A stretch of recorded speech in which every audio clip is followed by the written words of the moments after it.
once you get the clap one time, that's all you need. Yep. You learn your lesson. Now and then no more clap. I can click to my heart's content after that.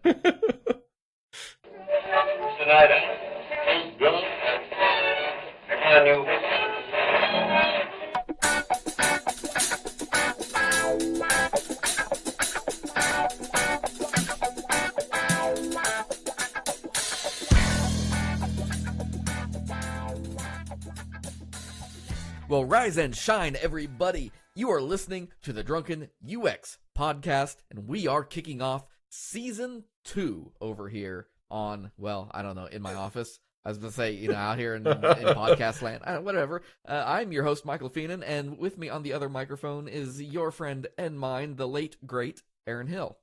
I'm not, well, I am always late. Hello. We need to sample the air horn sound right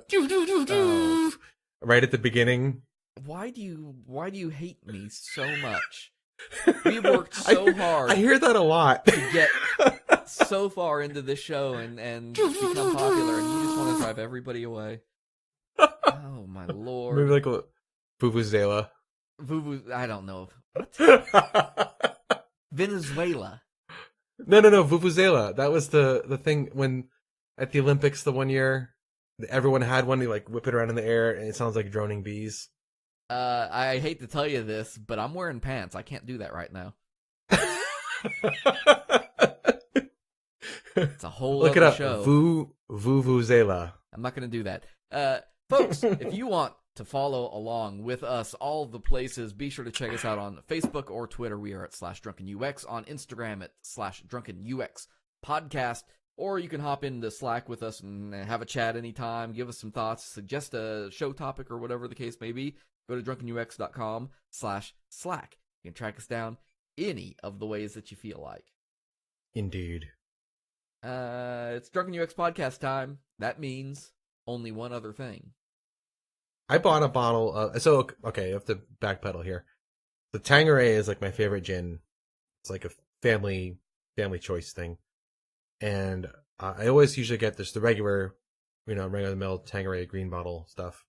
But I picked up a bottle of the Tanqueray number 10, just to try it out. And I gotta say, it does taste different. I was expecting it to be it seems like it tastes different because I paid more for it. But it actually does taste a bit cleaner and crisper. So I've got that in it with some tonic. It's green and red, like seasonal. I feel like that is the sort of gin I should probably try because I don't like gin. But I don't like gin. And so I have no real desire to hunt out like a better gin. You know what I mean? Yeah, it's I like it. I mean I like the juniper flavor. Like can throws people off sometimes. And I suppose maybe that's like an acquired taste, like learning to like coffee or something. Yeah, I think where you are in your life the first time you experience it, a determining factor. I will say though, like if you drink it by itself, it's I mean you can, but if you balance it with a good like bit of tonic, like the two of them cancel the bitterness out of each other. So anyways, I know you were drinking something special and we should tell everyone what it is. Yes, I ended the season special. I'm starting the season special. Every year, a buddy and I, we go in together and we go buy like a really expensive bottle of Scotch to enjoy amongst ourselves. And so I'm breaking it out to start the show. We picked up a bottle of the Glenmorangie Signet, which is basically Glenmorangie's top line bottling. It is a gorgeous Highland single malt. The bottle is beautiful. The box is beautiful. The cork on this thing, you pull the cork out of the bottle, and here, like 5 pounds, right? We'll start it this way. We'll do a Hannah Hart here. Just go, boo boop. Yeah. The stopper on it is like cast steel or something. It's cork, wow. But the top of it is solid metal, and it's hefty. But it is a beautiful, rich. It's a very sweet Highland malt. It's got a very chocolatey, sort of almost coffee kind of finish to it. Oddly enough, I tried it with some water. Not as good with water. Water actually, I think, makes it a little worse, which I didn't expect and is usually a little water helps open up your Scotch. It helps, give you access to some of the lighter flavors and stuff that are in it. But with this, it just didn't. It just made it taste more alcohol-y.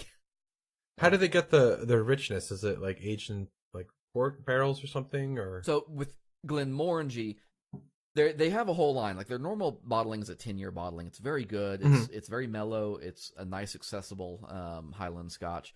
They've got a series of 3 more: the Quinta the La Santa, and the Nectar d'Or, which are all aged in different types of casks.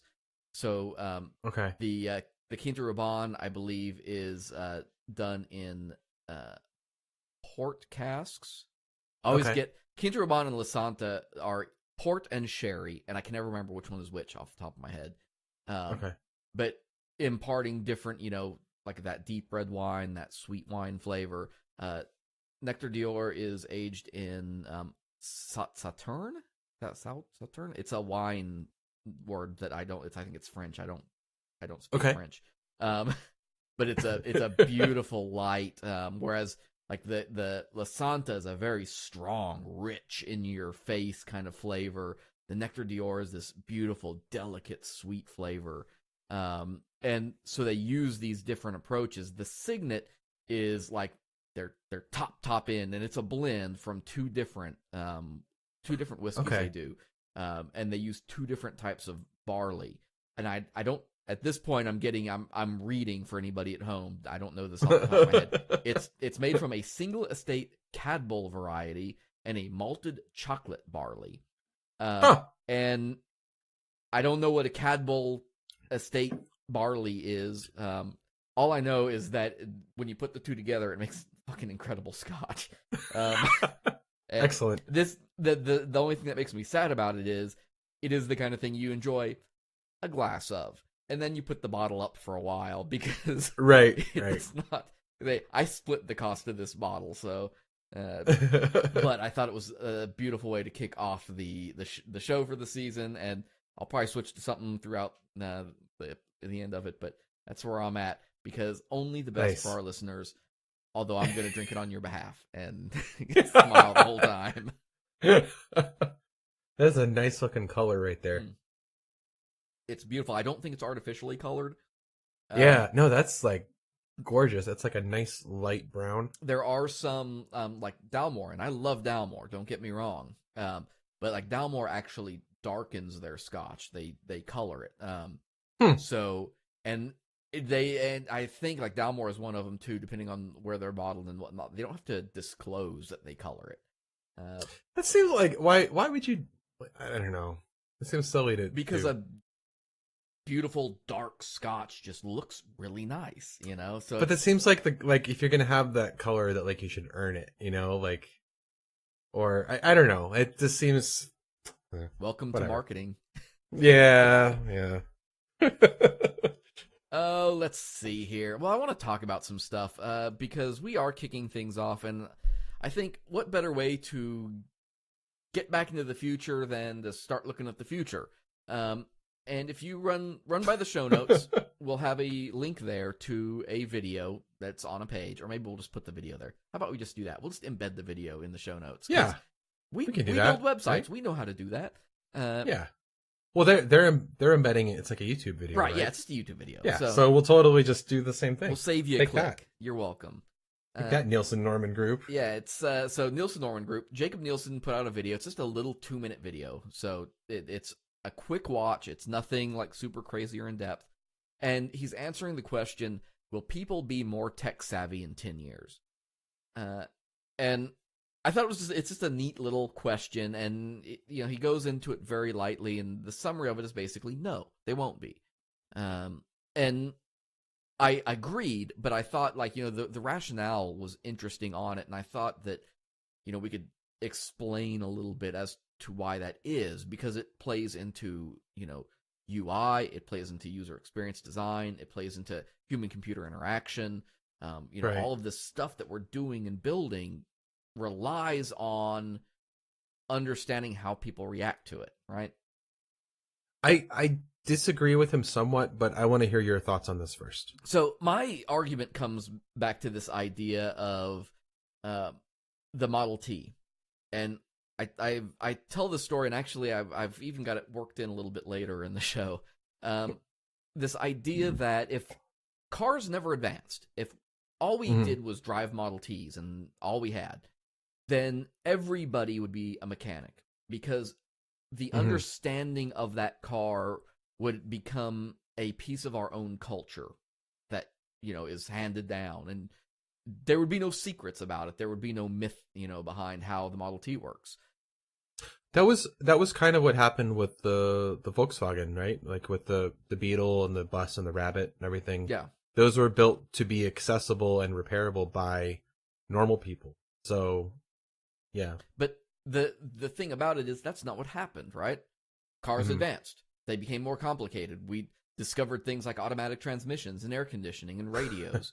The technology advanced, but the drivers really haven't. Right. Driving a vehicle still amounts to the same process. Now, if you've ever driven a Model T, driving a Model T is nothing like driving a modern car.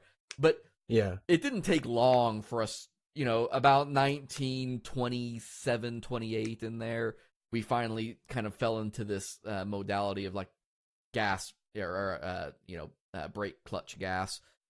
Right. No, clutch brake gas. Right. Yeah, that's what it is. Sorry. I mean, even I don't know anymore. And that has carried through, though, all the way up to today. And people can drive cars and we understand them, but we don't understand what's going on underneath them. And there are still we don't need to. We don't need to. We don't. Right. But there are also still incredibly bad drivers out there too. Like, you would think that after a century of driving cars, humans would be really good at it, but we aren't. Well, but I mean, that's sort of, you don't have to know how the car works to know how to operate it. Right. In a basic way. Yeah. And that's what we see. And maybe that's what he's saying. Yeah, that is sort of what they're getting at, which is people can use websites. We can use a computer mostly. People are more capable than they used to be in that area, certainly. But the underlying technology has advanced more quickly than our ability to use it as a general populace is kind of the point there, I suppose. All right. We can't, in 10 years, the person that is using the website in 10 years is the same person that's using it today. And their understanding and ability is not going to change dramatically in that time span. Their knowledge, their muscle memory and things like that will be relatively the same. All the way down, think about other technologies, maybe not cars, let's say VCRs. From VCRs to DVD players, we continued the same basic experience design in them, from the remotes to play buttons, rewind. We still have this concept of the rewind button. Well, DVDs don't rewind, but we had to stick to that method and that tune because that's what people knew and understood. So there you go. That's user experience in action. You're laughing, but I'm right. No, I'm laughing at the. I knew someone.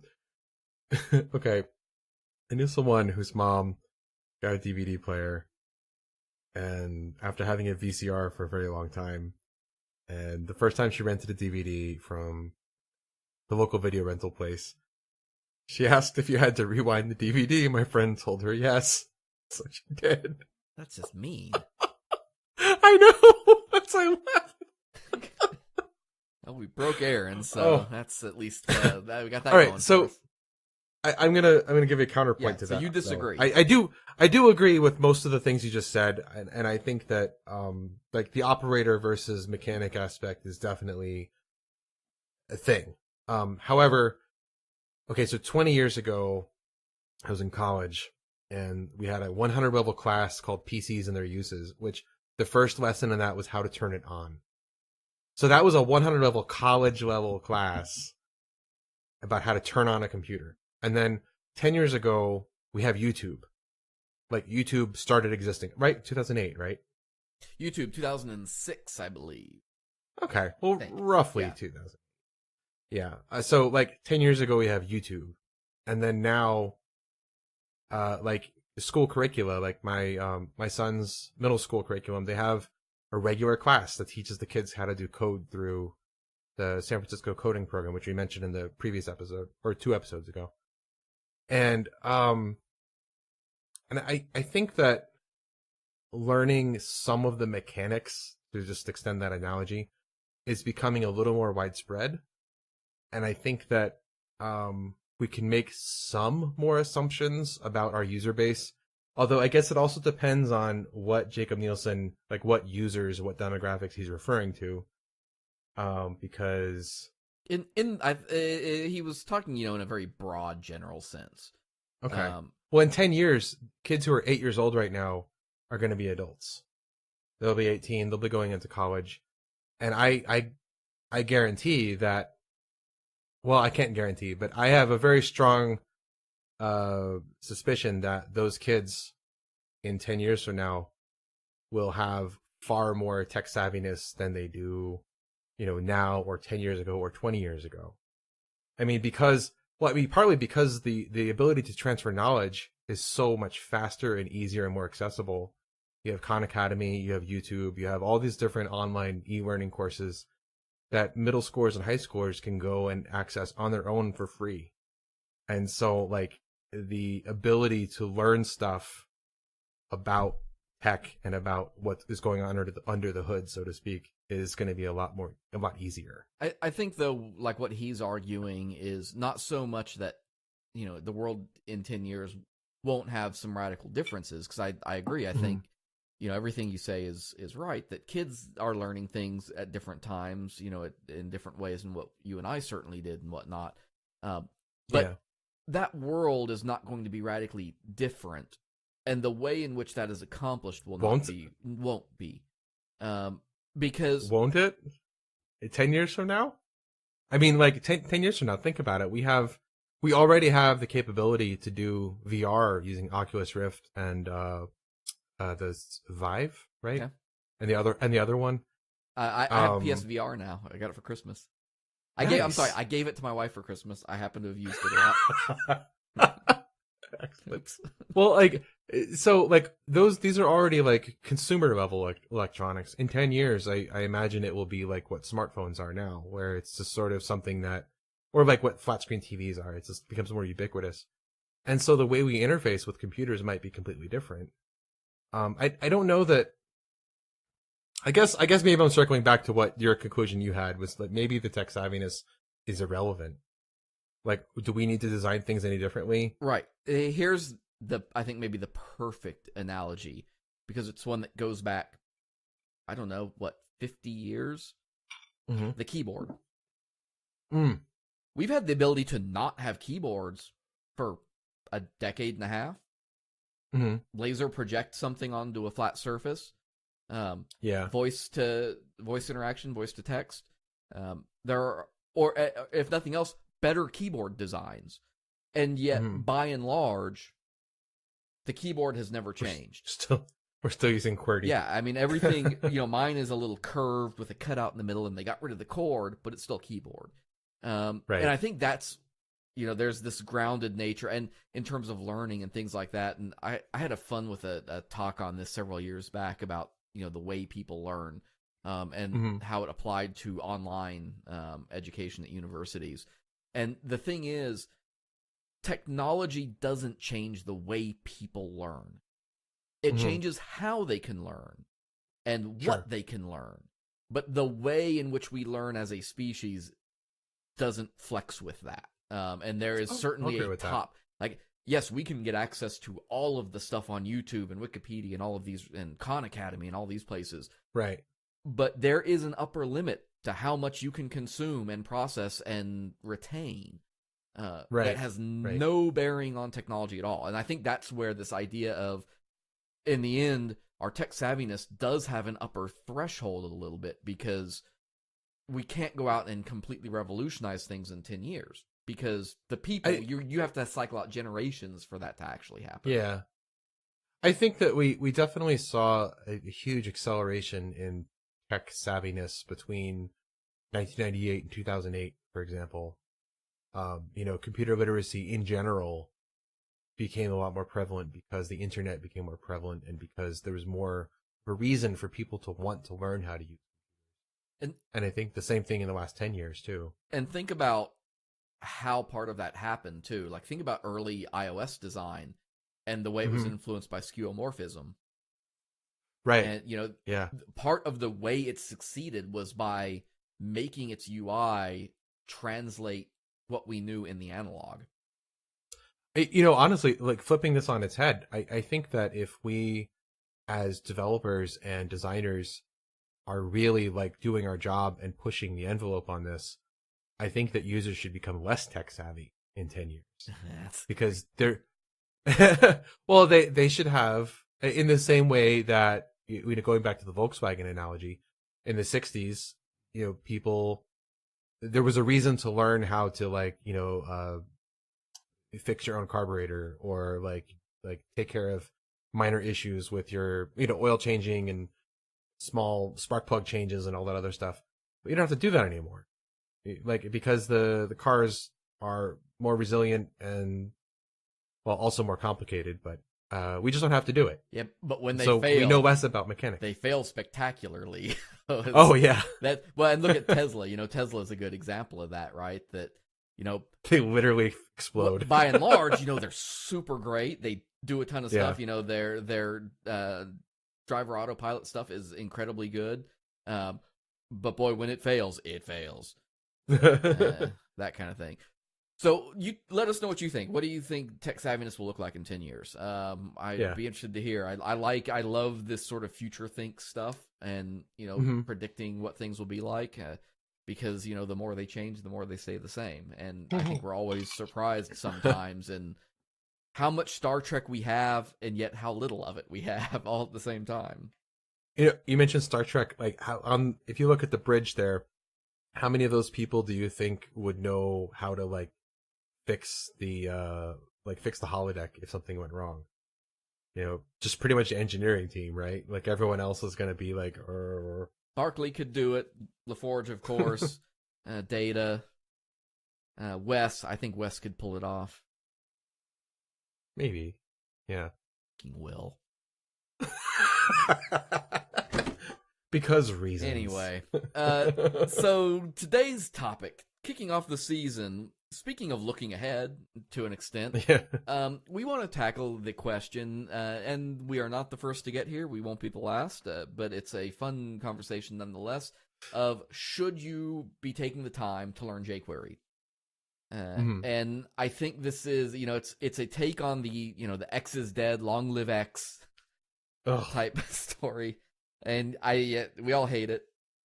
I regularly see those on Quora.com, and it's always like, is blank dead? The ones I get notified for are usually like, is Ruby dead or is Rails dead? Or worse, now that Rails is dead, what will? And it's like, motherfucker, like. And it's understandable because, the technology has a life cycle. The things we use, and this will come up again later, but Flash is a good example of something that came up, felt super useful. People thought that this was the way of the web. Flash was going to be how, the interaction layer took place. And then it didn't. But yet people are still learning and using C and C++. So it has use outside of the web, though. But I just mean, like, as far as technology goes, like, just because something is old doesn't mean that it's going to become obsolete. Just because something is new doesn't mean it's going to be around forever. Right, yeah. So with jQuery, and here's your little bit of a history lesson, especially for folks who maybe aren't as familiar with it. It's jQuery came out. It's very much, like what we would use as a CSS or responsive framework today.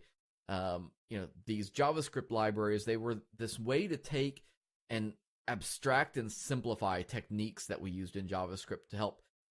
This is gonna sound fluffy, but to democratize functionality.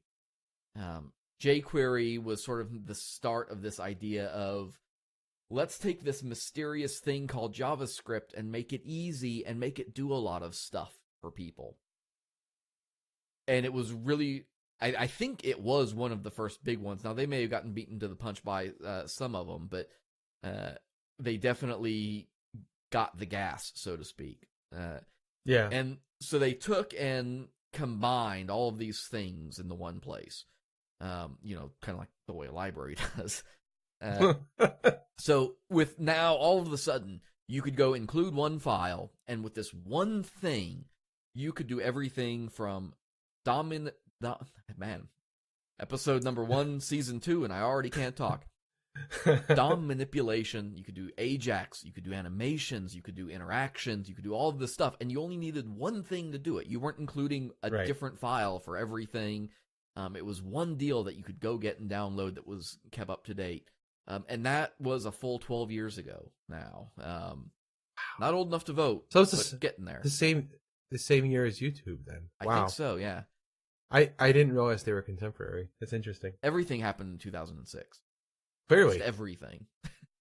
Actually, yeah. I mean, honestly, yeah, if you were to like draw out sort of the ages of internet development, I think right there between that 2006 to 2008 period was I think a very big transitional period into the sort of web we have now. Yeah. And ultimately, jQuery won the war. It's the one that's here. It's the one we use. There are tons of them, though, that were out there. I remembered the name that I was trying to think of earlier, but before the show we were talking about this. Scriptaculous. Yeah. Using Prototype. That was the one I was trying to think of. And I remember the domain. It was like Scriptaculous.us. Yes. Yeah. So it's still up. Oh, I'm sure. Yeah, I don't think it's probably not gone. Yeah. Most of them aren't. I still can't talk. MooTools is also still around. Now, of course, YUI, the Yahoo UI library, is, I think, a little defunct because of Yahoo. But right. YUI was one. XJS was another, which I think it's actually still around too. And I remember that one. Yeah, it had this very application way of thinking about its UI framework and interactions. That just very much didn't age well. Yeah. And a lot of these, some of them were kind of competitors. Like I throw out there JQ Touch. JQ Touch was the JavaScript library that was designed to emulate iOS for mobile devices. Right. And then there was jQuery Mobile, right? JQ Mobile. Same thing. Yeah. So it started as JQ Touch and was, it needed jQuery, but it was its own thing maintained by somebody entirely different. And then jQuery absorbed it and just called it jQuery Mobile. Okay. I remember using jQuery Mobile this is prior to us using Bootstrap, for a site that we had to have mobile access for. Yeah. I launched... It was pretty good. I launched Pitt State's very first mobile website using jQuery Mobile. Yeah. I think, if I remember right, we were the first university in Kansas to have a mobile website. Nice. And I'm pretty proud of that. And it was good. It looked nice. It worked well. It was what it was for the time. Nice. Today, it would be terrible. But, it followed that same pattern of, iOS at that point, because we're talking about 2008, 2009 maybe. The iPhone came out in 2007. We're still super early in this idea of a mobile web. And so everybody's answer to mobile development was just make it look like it does on iOS. Right. Because there was no competition. Apple, there was nobody at that point. Android didn't exist, You had BlackBerry. Right.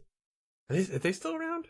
BlackBerry? Yeah, they just released that phone that was awful. Which one? I think there was just a new BlackBerry. But yeah. it was bad. That's all I remember. Yeah. Wow. Huh. So at any rate, though, jQuery, they come through. You've got all these guys, and that's not to say now XJS wasn't great, but Scriptaculous was a relatively good library. It was Dojo too. That was another one. Dojo's another one. Dojo, I would group in with what we're going to be talking about because Dojo also had a lot of back end stuff. Dojo, one of Dojo's big selling things was your ability to take Java classes from a server side piece and expose them to JavaScript and be able to use them through Dojo. So it made it kind of a front end / back end type thing. Did you have to use struts in the back end or Tomcat or something? Okay. Yeah, you had to have Tomcat or any kind of VM type, or not VM, but Java. Java thing. The word that I'm looking for that isn't coming out of my mouth. Java VM, JVM. JVM, yeah, literally Java VM, and I could not get the acronym JVM to come out of my mouth. So there you go. But God, we are having a rough start to this season. Let's go. But that was the thing. All of these competitors, they were all front end because that's the only way we thought about web development at that point. All of these resources were designed to help you strictly on the front end. Right. And like I say, Scriptaculous was good, and MooTools was good. And jQuery just had the force of will and the robustness. Why did they win? Like was it what was the watershed moment for them? Was it they got adopted by some big players arbitrarily, and then it just sort of rolled out from there? I don't have an answer. My speculation to that would be WordPress. WordPress started including it as a default part of their backend and through the registered scripts area, and jQuery UI. Remember, jQuery had that real, and it may still be out there, I'm sure. jQuery UI was an extra package that you could load that had all of these just extra elements, stuff you didn't always need, like, calendar pickers and other animations and tabs. And you had to select them from a big, like, checklist. Right. Which things do you want? Yeah. And you could roll your own jQuery that way. It would give you a customized download with just those bits and pieces that you needed. That was I do remember doing that. That was a cool feature that they had. It got cumbersome after, like from a maintenance standpoint, because then anytime they updated, you had to redo your stuff. But those things combined, I think, gave it the desirability and market share that just kept it going, basically. Yeah. I ask that mainly because, if we think about, we're talking about the future of jQuery, and I think that if we understand how jQuery won, we might also understand how it might eventually be supplanted by something else, and like what things to look for on that front. Take that deep thinking and get off my show. This is not the place for that. You are not drinking enough yet, sir. I do need to refill. You know what it comes down to is jQuery just had a really great kitchen sink product. I mean, anything you needed to do with JavaScript, jQuery basically was able to empower, whether through the core library or the UI framework, plus the plugin framework, which, that's a whole other part of the that was probably a big part of it too, the extensibility. Being able to just drop in, you had something custom, you could just write a plugin and drop it in there and tie it straight into your jQuery setup. So, and I'm sure I didn't use Scriptaculous enough. A very, very cursory level is all I ever used it. I'm sure they probably had something along those lines, but jQuery really marketed that piece of it. Well, Scriptaculous is built off the prototype framework, right? And the prototype framework was very comparable. I think prototype and jQuery were like the last holdouts. I remember seeing those two, because prototype was the one I was learning, and then it was like, all right, I guess I'll learn jQuery. Ugh. So today, jQuery is basically used by 74% of websites. Wow. So in the show notes we have a link to an article with a graph on this, but it's a power law distribution. So like jQuery, like 74%, but then like the next one is like a fraction of that. Yeah. So, and that's a lot. Like when you think about what is on all websites, there aren't a lot of things out there, like when we talk about WordPress is the CMS that drives the internet. They still only have 30% market share. And yet here we are with jQuery out there dominating 74% of websites because it's just there, right? Everything just includes it at this point. Actually, on one of the show note links, it says that as of 2017, jQuery is 83% library distribution. jQuery UI is on 22%, Modernizer on 16%, Bootstrap on 13%, and then everything else is 11%, or it's 11, then 8%, and then 4%, and then onwards down. Yeah, a lot of these numbers you take with a grain of MooTools salt. has 1.8% still. All of these things, they're scraping websites, looking through archives, things like that, and trying to identify, stuff in the code. So there's going to be, depending on which measurement tool you look at or whatever, you'll get different notes. Yeah. But the broad stroke is pretty much the same, though, which is that jQuery is everywhere. So, I mean, we're going to spoil the episode for you here real fast, that should you learn jQuery? The answer is yes. Yeah. Now, I'm going to put some context to that here in a little bit, but to act like we shouldn't know how to use a library that's used on 3/4 of all websites, that's just a stupid thing to say. Well, okay, so like when we say should you learn jQuery, it doesn't mean like should you learn jQuery to the point where you're writing your own extensions and where you're like doing really deep down stuff. Like you can learn everything you need to know about jQuery in about a week. Easily. So yes, you should spend a week learning jQuery so that you're at least literate in it and can do basic stuff in it. Yeah, that is a good point. That we aren't saying go out and be the guy, the go-to expert, right? But functional. You need to be functional in it. We're not saying to build your career on learning jQuery, but like you should, if you don't know jQuery, like expect you're going to have to learn it at some point. So it's not should you learn jQuery, it's like are you going to have to learn jQuery at some point? And the answer will definitely be yes. Now, the funny thing is in these tools and their breakdown, they also are able to pick out which versions of jQuery are in use, because usually every jQuery file has a version number included in a comment or in the file name. And they found that only 6.4% of websites had jQuery 3 and up on them, which was real interesting, because it shows this this picture of what happens in a system like WordPress, let's say, where the sites update, and when a minor release comes out, your CMS updates and you're just there. Things like jQuery don't do that. You have to manually go out there and make sure you're updating your libraries, and people don't do that, basically, is what that's telling you. And I don't know when you add in jQuery 2 to that, I don't know how high up that number goes, but it's not much. I mean, the largest share of all jQuery versions as of 2017 is 1.12. So we're up to version 3. Version 1.12 has 21.37% share as of 2017. Like looking back and seeing IE 2 major versions. Yeah, for real, or IE 6, right? The thing, and the reason why, and to revisit this question of why did jQuery win the war, this is kind of why, too. You can still run a website on these old versions, still have that code out there, and it works perfectly well. It's a very functional, very resilient framework in that way, which is a credit to it, and part of what makes it so useful. It's one of those, if it ain't broke, don't fix it. If your sites aren't going down because the latest version of Chrome came out, if you're not throwing errors everywhere in your console, then most people don't even think about keeping up with something like that. And really, it's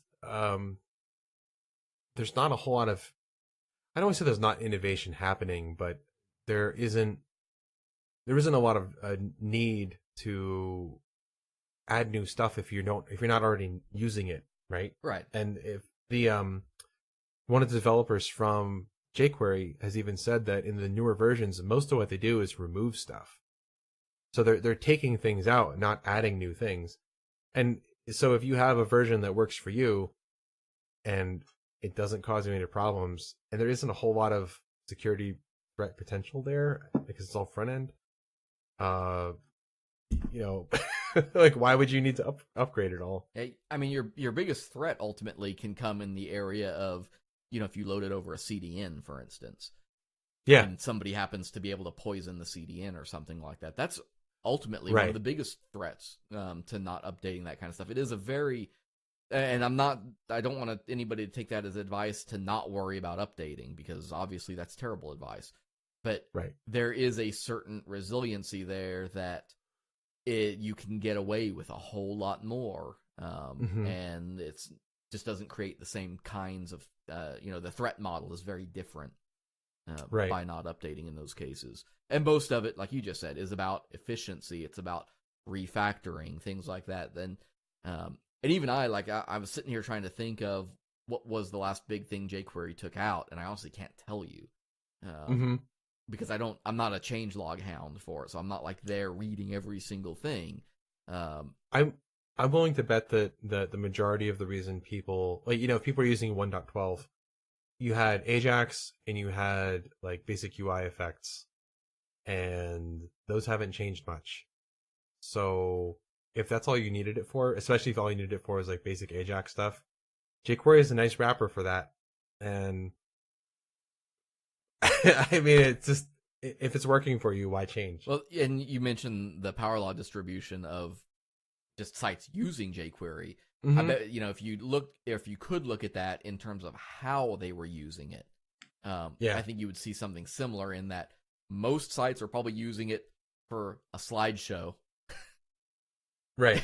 And it turns into a real long tail from there in terms of like the number of people who are using jQuery and developing super dynamic, complex websites with it and running all of these different, animations and things like that. Like that list is pretty short in the grand scheme. Or they're installing it as an afterthought because the thing that they actually wanted, such as the slideshow you mentioned, whatever it may be, just happens to also have jQuery with it, and they didn't bother to think, I'm going to download jQuery. They just thought like, oh, these are the files I need to put in this folder, and then I need to do this line of code, and then the thing just works. Yay! Yeah.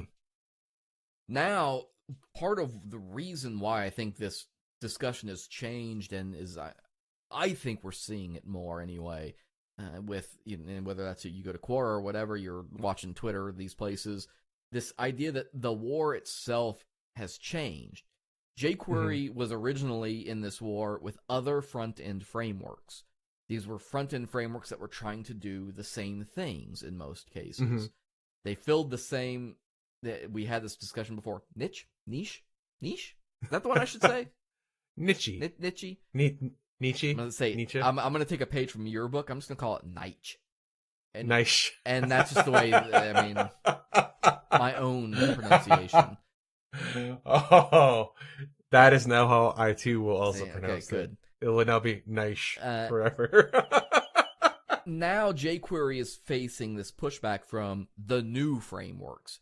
And these are, call them the node bunch, whether that's React or Angular or Vue, these JavaScript frameworks, they're still JavaScript frameworks, and they absolutely take the place of a lot of jQuery's functionality, especially when it comes to data handling and DOM manipulation and things like that. But, and I'm saying this with a word of hedging, they are largely designed to be front-end and back-end components because they're all built around this idea of much more MVC-focused development. And you see them, the reason, or the places where you've seen these come up a lot is with folks building web apps or single-page apps or things like that, as opposed to a website, a blog. Right. And I think that makes a big difference, though it doesn't change the fact that people keep lumping them all together. Yeah. I mean, in those people's defense, though, the speed at which the JavaScript community moves makes move fast break stuff even say, whoa, wait a minute. The thing here is, when you look at these frameworks, it's one of those, like, they aren't exclusive to each other. You could build a React application that absolutely uses jQuery. Like, these things are not mutually exclusive, though I think most folks would kind of turn their nose up at that thought. Yeah. But it doesn't mean you can't do it. You just probably shouldn't. I mean, they wouldn't occupy the same namespace, so I guess you could. Yeah. Like, everything in jQuery is all under either jQuery or $sign namespace, and so I don't know much React, but I know some, and of what I know, I don't think they would collide. And but I don't know. I also don't know why you would do that, though. Yeah. Because I think React has all of that functionality baked in. Like I say, the overlap is part of what makes it a little weird. Vue is probably the closest, because you can absolutely use Vue as a front-end only JavaScript library. Again, most people don't, because, again, most people I think that understand and are interested in learning these things are people that are building something with a server-side component. I may be wrong on that. I'm totally speaking just, out of my sphere of influence and what I've seen and heard. But they definitely, I think, occupy a different resource space. And the thing that makes me feel weird about it is, even if we distill this down to Vue, and visit the show notes, we'll have some articles there about, what the differences between Vue and jQuery are, and those will go more into that. But at the end of the day, making the argument that you shouldn't learn jQuery because you should learn Vue instead is sort of bizarre to me, because you're basically saying, don't learn that library, learn this library. Learn this library. And ultimately, you're trading off. You're not net gaining. You're not getting ahead of anything, because jQuery itself isn't necessarily broken, and it's not. Well, the only thing you're gaining is a smaller community of support, right? Like, jQuery's been around for over a decade, and I know that. So I know that folks will say that Vue is simpler and that you can do things quicker in it, and that's entirely true depending on your use case. Mm-hmm. But it's not true in every use case. And I think there is still a higher barrier to entry for those than what you have with jQuery. Because even at the most basic levels, most tutorials and, like you're saying, your community support is not necessarily geared towards a front-end only thought process, which is kind of what jQuery does. Right. So let's switch gears. I realize I say "so" a lot when I'm changing gears. I need to fix that. Taking notes here. All that being said, there are legitimate reasons to not use jQuery, and we need to go over some of those before we talk about why you should learn it. Because if you fall into some of these categories, you may honestly not, think about not using it. But I want to dispel one of the big myths, which is that jQuery is too big. We've seen this with CSS. We see it with JavaScript. This argument that you need to make your page smaller and make your payload as tiny as possible, and that's a great goal. But people act like jQuery is, this 300, 400 kilobyte package that takes up a ton of room, and it will if you're using the uncompressed, full shebang. But the minified version is only 85 kilobytes. Yeah, didn't we mention in an episode about actually, this is going way back. Season 1, episode 2 or 3, we're talking about embedded video.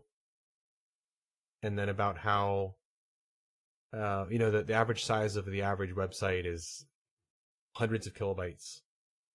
I'm sure that jQuery has a notable impact on that, or a notable portion of that, but 85 kilobytes is nothing. Yeah, you can offset that by optimizing one of your images that you maybe didn't catch, Right. I mean, you probably have images that are bigger than 85 kilobytes. And if you are serving from, most any server that's using gzip, that size, that 85 kilobyte minified file is only about 28 kilobytes gzipped. Yeah.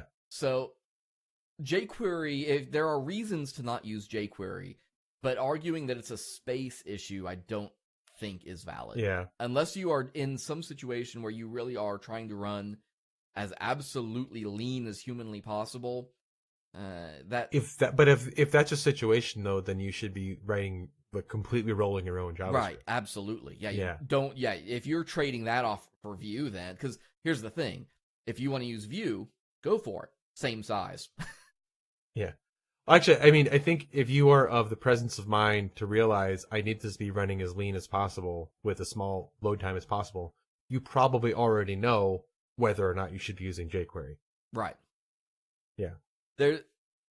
The size argument, I get it. It's you can make it, but if it's just a trade-off issue, or you honestly think that 85 kilobytes is going to make or break you, then I think you have other questions, I guess, to tackle at that point. So one area where it is a perfectly valid reason to think about not using jQuery is if you're doing JavaScript development in a test-driven environment. Right. Because jQuery creates a dependency tree that can influence, the way you approach testing.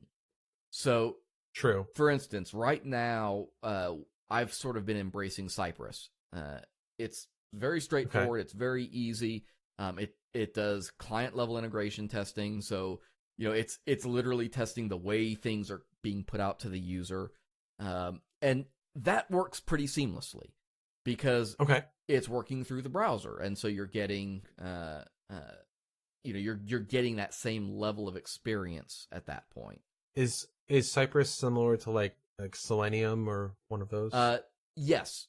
The answer is yes. I have not used Selenium to any degree, and so I couldn't. But it's that kind of thing. Yeah. You write your automated tests, and like it'll go through. You can have it click stuff, and it uses the same assertion library, Chai assertions. Okay. So if you use a test framework and you're familiar with Chai, it's the same. Expect such and such expects length 3. Whatever. I see a menu. I expect to see these links that have YouTube listed or something. Sure. But that all works really well because there isn't a lot that it has to do on its own. It's interpreting, as opposed to like unit level testing. Right. So in those situations, and I can't for the life of me remember the test suite we were looking at originally, but I was trying to make it work with some of the code we wrote, which was jQuery based. And I could not, for the life of me in our build process, get it to know that jQuery existed. Because the jQuery was included client side. It wasn't included in the build process. So it wasn't executing it in the IC. And because unit tests generally only look at a very small piece of your code. And it can be very blind to all of the other things out of necessity. Because you're... in theory, you're trying to make very small pieces that function. But that makes jQuery very difficult in those environments, I think. We, on the Rails side of things, I use the Capybara gem, which does, it's similar to Selenium. It emulates a user interacting with a browser. And the Chrome driver library, or what should we call it? It's a binary. You grab it from Google's thing. V8. It's kind of. I mean, I don't know what it's using, but it's using Chromium Engine, and it's great. Like we've used a couple over the years. We've used like the WebKit one. That's the default that comes with Capybara. We've used Poltergeist, which uses Phantom.js as the JavaScript interpreter, and then but Chrome driver is great though, and it has really good JavaScript support, and it handles a lot of the jQuery stuff pretty well. With every once in a while, you run into an issue with funny stuff, but generally though, it does a pretty good job. Yeah. So if you're doing Rails, you should be using Chrome driver. I think actually it's funny because even the makers of Poltergeist, the Poltergeist library, they've said like, we're no longer supporting this. You should use Chrome driver. It's better. Everybody's abandoning ship for Chrome. But yeah, that idea also lends itself to this idea of if you are trying to write really portable code, it can be useful to not use jQuery. If you want your code to be very encapsulated and very functional on its own, then avoiding jQuery might be what you want to go after, because that's going to give you that ability to write something that anybody can use and not have to worry about, have I installed the other libraries, or do I have, jQuery UI on top of it and things like this? That can become cumbersome. And it's that same idea of the same reason why you unit test code is because you want very small, individually functional pieces of information. This is that same thought process, just without the testing piece. You want small, encapsulated, self-dependent code that doesn't have to bring in anything else. Because otherwise, what you end up with is a lot of people all including jQuery over and over and over again. What could possibly go wrong? That's part of why, like, WordPress added in the script enqueuing stuff, is because if 3 different plugins all enqueue jQuery, it knows it only needs to fire at once. But when I worked at Cornell, we had like a kind of a Skunkworks, not a library, but like a bunch of Skunkworks PHP we'd written. And I wrote a subscriber pattern thing in PHP that did that where you would say this like class or whatever depends on jQuery or whatever, these components. And then when the page rendered, it would look at, you just take the unique set of dependencies and then load them. because we kept having issues where like jQuery would load it more than once. Yeah. And I think it was just a draft proposal for like the HTTP standard that had something along those lines where you could define in page what pieces of like a broader package you needed. Oh wow! But that was quite a while back, and it didn't get very far. But it was neat, but nonetheless. There's one other reason why not to use it, and it's going to sound silly, but if you're avoiding learning native code, but that can be a thing. Wait. But to clarify, by native code you mean like just plain old JavaScript, right? Okay. Podgis. Podgis. Pogis. Plain old JavaScript. Pogs. JavaScript spelled with a G. And that's a Pojo joke for anybody that isn't as funny as me. The thing here is, there are a lot of ways. jQuery was designed around this idea of trying to take all of this stuff that worked in different ways and had to be written multiple times for different browsers and make it into one thing that you could use and make that easy. And for a lot of people, that's good enough for whatever it is that they were writing. And if your goal is to do something quickly without care for the nuance, you just want it to work, which is a perfectly valid thing. If you're more of a CSS person or designer, right? Just writing, header.add class and add class active is a really simple, straightforward thing to do. And you may not be benefited by taking the time to scrounge over, like caniuse.com and figure out, is all of this stuff supported? Where is it supported? Whatever. So there's definitely a value to that. And that's nothing to be ashamed of if that's all you need and that's what gets you, where you need to be. On the flip side of that, though, jQuery is a nice safe haven for those of us that don't want to have to learn vanilla JavaScript.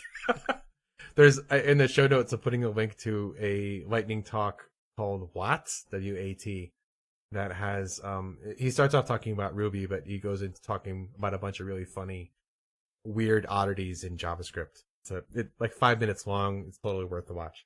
Yeah, and there's nothing wrong with that. I would say, if your career is going to be in front-end development, like deep front-end development, that's not a good excuse. Yeah, but if you're just visiting, so to speak, it's perfectly reasonable to say, you know what, I'm just going to do this the quick way. And that's one of the reasons why it is worth it. Because for a lot of people, jQuery is just like a comfortable set of training wheels. And if you can jump in and do some real quick prototyping in it, which is true with just about any framework. Most frameworks, if you know it well enough, you can prototype something quickly in. But jQuery has a lot of support, a lot of examples out there, and you can get in and in a few lines. There is no denying the fact that in a lot of cases you can do something in fewer lines of code in jQuery than if you had to write it out yourself. This is not going to be an accessible analogy to most people, but for those of you that are Linux users, I kind of find it similar to like using Ubuntu versus using like ArchJS or one of those, not ArchJS, Arch Linux or one of those, because I use Ubuntu because I don't want to have to mess with all that bullshit. I just want it to work. Yeah. I just want to have an OS that works.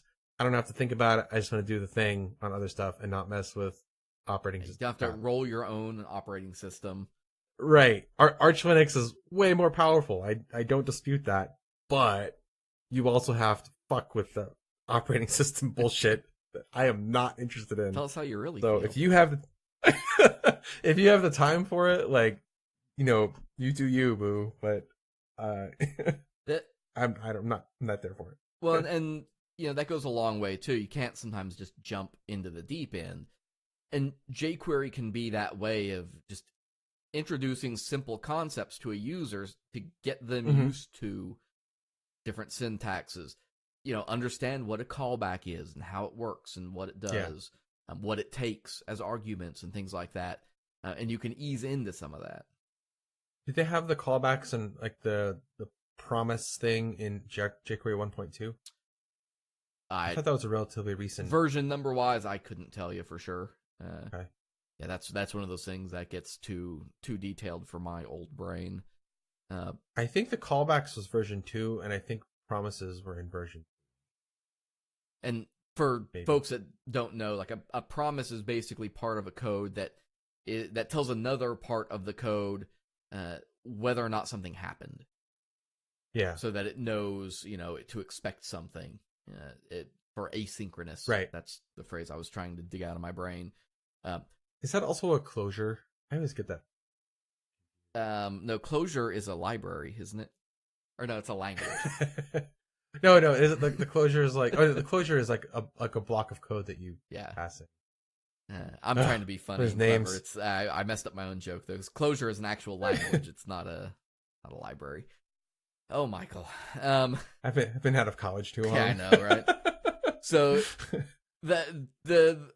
these things, they lead up to something though. So if you're using it to simplify concepts and introduce people, the next natural step is that learning jQuery as kind of as a simple JavaScript can be that stepping stone to understanding actual native code solutions to things. Yeah, definitely. That's why jQuery existed. That was its whole purpose. If you can reach back, if you've been around long enough to know what it was like writing individual XML HTTP request code for Internet Explorer and for Chrome and Firefox, and each one handled it a little bit differently. You had to write it, in a very particular way and check for the existence of things. And Ajax was a pain in the ass. It was. I remember writing XHRs manually, and it was a pain in the ass. jQuery is the reason Ajax succeeded, in my opinion. I don't think Ajax would have succeeded as a technology if jQuery had not saved it, basically. Because it came in and it just said, oh, you want to do something Ajax-y?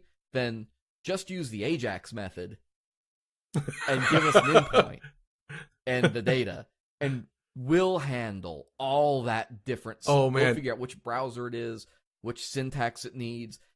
That was the watershed moment for when people looked at jQuery and went, oh, we need this. If your use case allows you to use the load method of the Ajax portion of jQuery, oh man, that is so nice. Like $.load and then like the URL and the destination, like node where it's going loaded, and now amazing. It's worth noting that argument, it's not as necessary as it used to be. jQuery isn't. Because things like that have normalized over the years. This need to have a library that deals with all the browser idiosyncrasies, that piece of it is actually filing away. And that's one reason why these conversations come up. You still need to learn jQuery. It's because the reason we did it and the need that was there that it was solving for isn't the same need that it was 10 years ago. Right. But that's okay. You don't need jQuery for it to be helpful. So there's a link in the show notes for this comment on the jQuery GitHub where someone was asking, what's the future of this library? Because, looking at your commit history and your blog posts and other things, it's kind of like slowed down to almost like, the pulse is very slow. And the one of the maintainers for jQuery pointed out that they are intentionally doing like less frequent releases because of a lot of things we discussed already. Like having to upgrade, and also they're trying to remove things instead of add them. But he did say that they have roadmaps for probably version 4, quotes, a complete rewrite using next generation JavaScript. This in turn requires an update to our build system because we want to use ES 2015, which is ECMA 6, right? ECMAScript, yeah. Yeah. We need to do this in a way that keeps the final size identical or smaller than the original. So they are actively maintaining it. It's not like this is a dead library or anything. Well, I think of it like PHP, right? Mm-hmm. Everybody, anytime somebody steps up young and is, whether it's on Reddit or Stack Overflow or something, and asks, what language should I learn, or should I learn PHP? And you always have this group of folks who are really quick to be like, PHP is a terrible language. It's a dead language. It's not. There's so much better stuff out there to go learn. Well, two out of those three things are right. I mean, it's a ridiculous way to approach learning in general. But even if PHP was not like super active or anything, it still is the backbone of the internet at this point. I mean, entirely.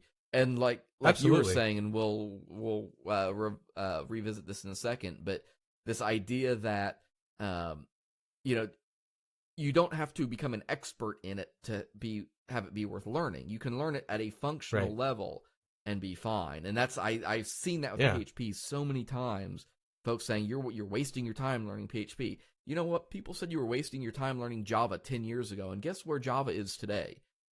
All the same places it always was, because it has anchored itself into the industry. So looking ahead, and why the answer to the question of should you learn jQuery? Yes, is if we look ahead 5 to 10 years. Let's put that, and I'm not going to be picky. 5 years, 10 years, whatever. 10 years is probably good because it ties us back to the start of the show, but we aren't trying to put a button on it like that. I said it early. I'm going to say it again. jQuery isn't Flash. Right. And if you're scared of learning jQuery because you're worried about it not failing, but going away, being outmoded the way Flash was, don't have that concern because it won't. Flash required a lot more. Like, you could not learn Flash reasonably well in a week. Like, to use Flash in an effective way, it required so much onboarding with that. But jQuery, you can learn how to use it very functionally and probably at least 50% of your use cases in just a few hours. Flash also, at its best, was riddled with serious problems. From bugs to accessibility issues to loading problems across the board. So the other thing, we know jQuery isn't Flash.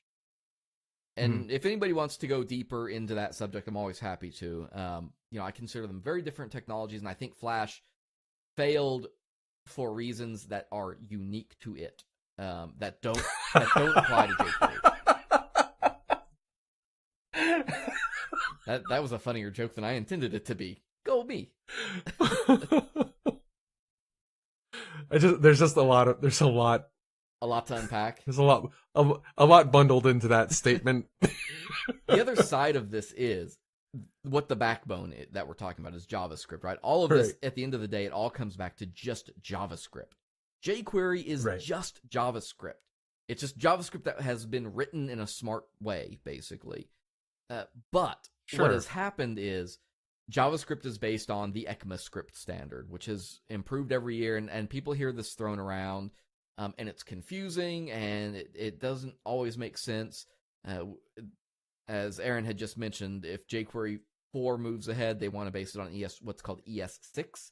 It used to be that JavaScript got very rare updates as a language, as as a subject matter.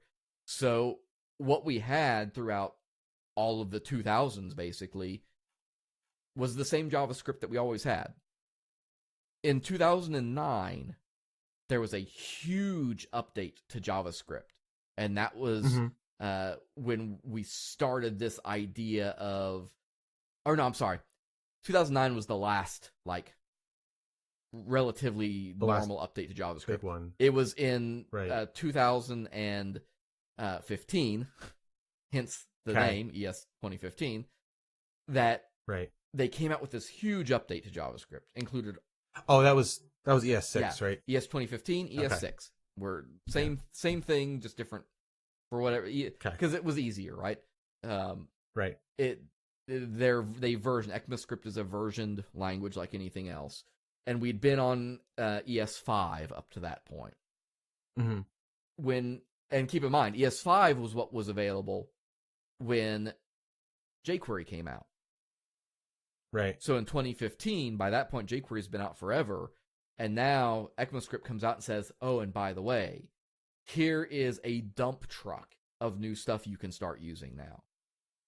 Right. The problem had always been that even though JavaScript supported it, That didn't mean browsers supported it. Right. And that's where, if you are getting into build processes and things like this, and you're hearing phrases like, Babel, that's another one. Is it a long A or a short A? I don't know. The Babel module, when you are doing a build process and you are writing, when somebody says they are writing their JavaScript in ES 2015, and they're using Babel to transpile it, what they're basically saying is they're writing in modern JavaScript and using this library to take that, and it knows how to rewrite all of those pieces using more JavaScript to reproduce the functionality in different ways so that it will be backwards compatible. All of this to say, JavaScript itself is getting better every year. There's an ECMAScript update every year in June. It's an annual. It didn't used to be an annual release cycle until 2015. With that, jQuery's role definitely changes because it means JavaScript is capable of improving upon itself in a way that it couldn't when jQuery came about. Right. That said, it's still slow. And while ES 2015 has pretty good support across the board on a browser standpoint, ES 2018 doesn't. And there will always be some of that to deal with. And I'll be interested to see, what jQuery does to kind of pivot. And it sounds like that's exactly what they want to do. They want to remain relevant, and they want to, figure out a way to fix these things and still provide value with jQuery 4. That'd be an interesting topic to maybe get a dev for, have a chat about. But at the end of the day, with jQuery and JavaScript, there's going to be a few articles in the show notes. For a lot of you, if you want to start writing jQuery-less JavaScript, you can easily reproduce a lot of its functionality now using native code. And that can be more efficient in some cases. You can use just the pieces you need. Even if you want to use the same style selectors, there are ways to write a $, parentheses, ID label, whatever. Yeah. And have it behave the exact same way jQuery does, because that's all jQuery is doing. jQuery is just doing that in JavaScript. And so you could do that. I would be really surprised if someone doesn't write like a jQuery Lite thing, what is just those it's like just DOM manipulation and Ajax, and then that's it. And like jQuery Lite or whatever they would call it. And then just see if that rolls out to like all these places that are using jQuery like 1.2 or whatever. If you go to one of the links, it's called You Don't Need jQuery. It's from a user called Nefe. Again, here I am with not being able to pronounce stuff.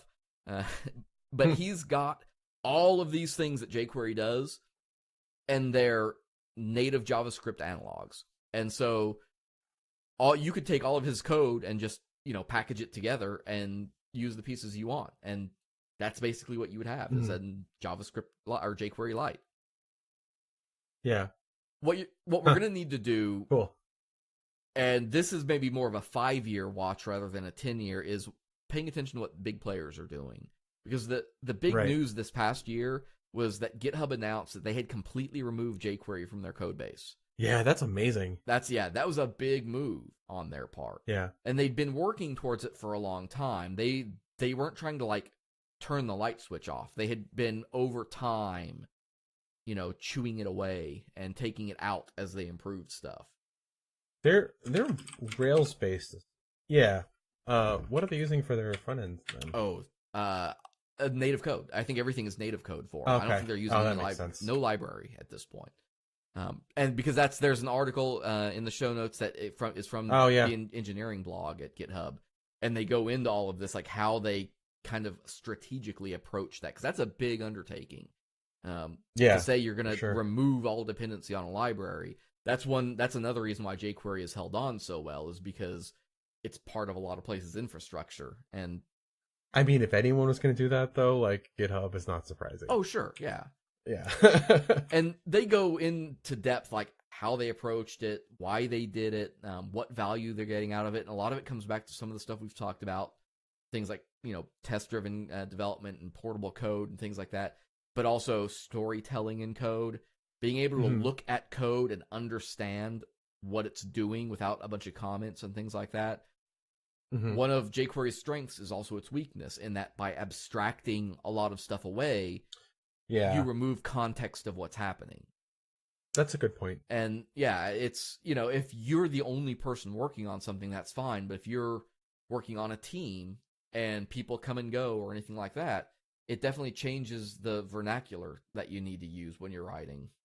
I don't want to deviate too much on this, but that's actually a really important thing that I've been discovering the past year or two, is that 9 times out of 10, I prefer code that's easy to read than code that's clever, or even in some cases like fast. Like if something is like, if it runs in 3 milliseconds with this particular version, or like the easier to read version runs in 4 or 5 milliseconds, like I'll take the easier to read version most days.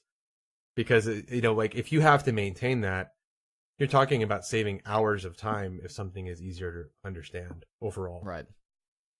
The other big player that's going to be out there to watch is WordPress. Mm-hmm. Oh, yeah, you're doing React now, right? Yeah, it's that idea of, I brought you into this world, I can take you out of it. They introduced jQuery to 30% of the web and have anchored it in there. And naturally, themes are going to support it for ages beyond now.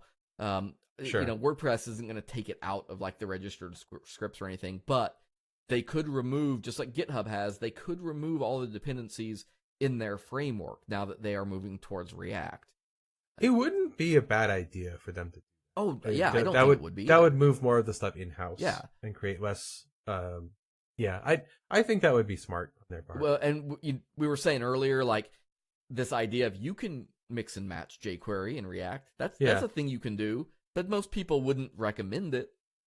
The maintainer from GitHub that I mentioned earlier, who's maintaining jQuery, after that quote from him, he says, jQuery can and does get used alongside robust application building solutions like Angular and React/Redux, but its main usage probably still lies more within websites rather than web applications, if I can make that distinction. And I think that's probably, if the question for this episode was, should I use jQuery versus should I learn jQuery, then if you're doing like a basic website of some kind and not something that's framework based, then jQuery is probably a good consideration. Yeah. Well, I think that's absolutely the distinction, like with WordPress. Mm-hmm. A theme using jQuery is not the same as WordPress using jQuery. WordPress, the back-end application, I think within 2 years, you will see it going exclusively React. You know what, though? So WordPress, one of the reasons that WordPress is so nice is because both PHP and jQuery are relatively easy to pick up. I cannot say the same about React.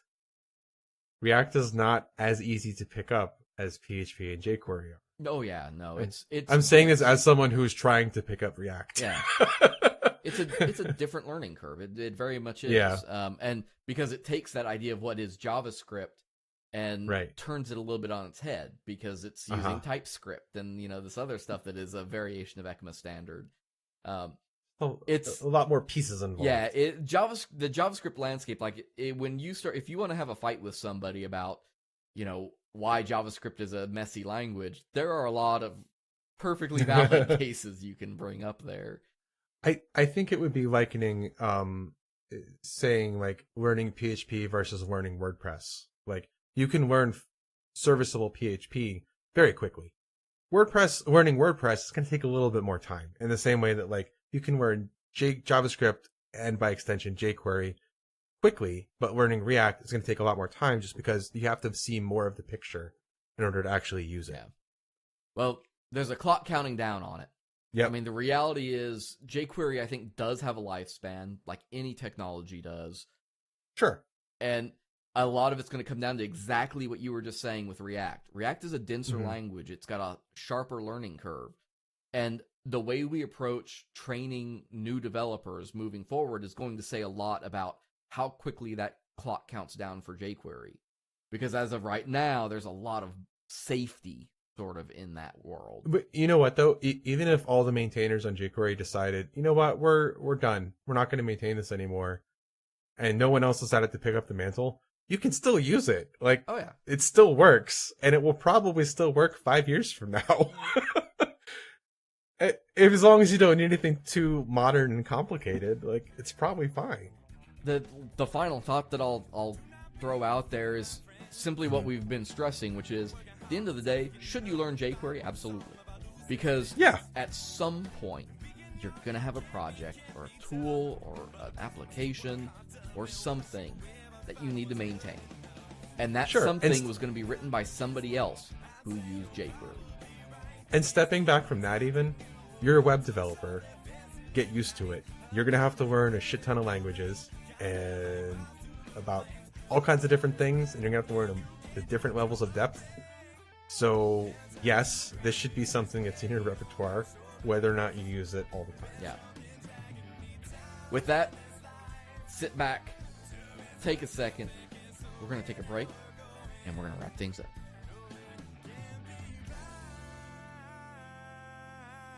The Drunken UX Podcast is brought to you by our friends at NewCloud. NewCloud is an industry-leading interactive map provider who has been building location-based solutions for organizations for a decade. Are you trying to find a simple solution to provide your users with an interactive map of your school, city, or business? Well, NewCloud's interactive map platform gives you the power to make and edit a custom interactive map in just minutes. They have a team of professional cartographers who specialize in map illustrations of many different styles and are ready to design an artistic rendering to fit your exact needs. One map serves all of your users' devices with responsive maps that are designed to scale and blend in seamlessly with your existing website. To request a demonstration or to view their portfolio, visit them online at newcloud.com/drunkenux. That's nucloud.com/drunkenux.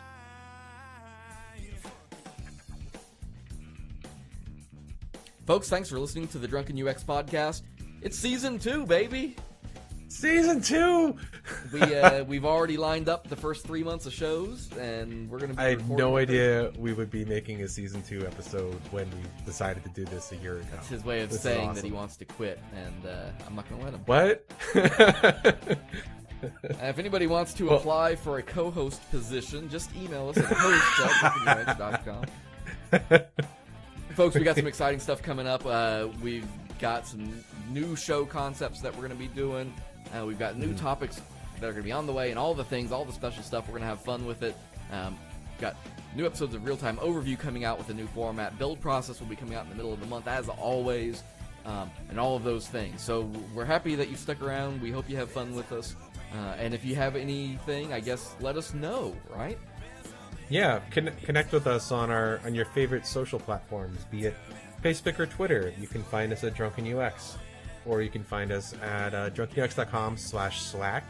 If that's your jam, I've got 11 Slack channels or Slack sites, Slack instances. Yes. Yeah. I don't know what they're called either. Yeah. And then also on the Insta Giggles. That's what you called it earlier, right? Insta Giggles. I did no such thing. I would never call somebody an Insta Giggle. The Instagrams. That's how you get out on a list. Instagram/Drunken UX Podcast. Make sure you have that last bit on there. That's where we keep all the flavor. Otherwise, gosh, I guess all I can tell you is the same thing I tell you all the time because I enjoy it and it makes me laugh. But that's, folks, keep your personas close and your users closer. Welcome to Season 2. Bye-bye. There.